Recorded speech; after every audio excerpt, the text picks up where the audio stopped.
السلام عليكم ورحمة الله وبركاته. maalin wanaagsan.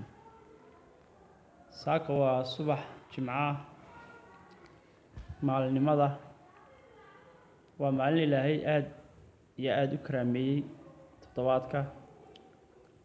Waana anigoo Cabdiweli Garaad. Aad baan idin salaamayaa.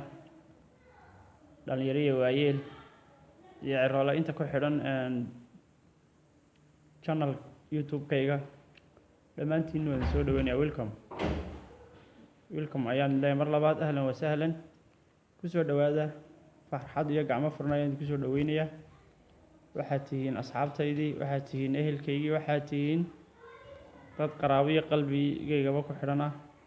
marka dhammaantiin baa insha Allah waxaan jecelahay inaan wax idin xiise geliya oo idinka aad entertainment iyo dhacdooyinka caalamka waqtigaas iyo intaba le inaan idin la xiriirsiyo ama aan mar walba idin la socodsiiyo sida la jigeed marka aan idinkuna aad noqotaan dad aad ugu raaxaysta. markaas sababtoo waxay tahay saaka aan idin ogeysiinayaa waa taas. markaas sidaas ayaan idin rajeynayaa khayr badan insha Allah. waan idin soo dhaweynayaa. idinkana waxaan idinka rajeynayaa inaad noqotaan kuwa barnaamijyada ay raali geliyaan insha Allah tacaala. saa iyo kuna wanaagsan.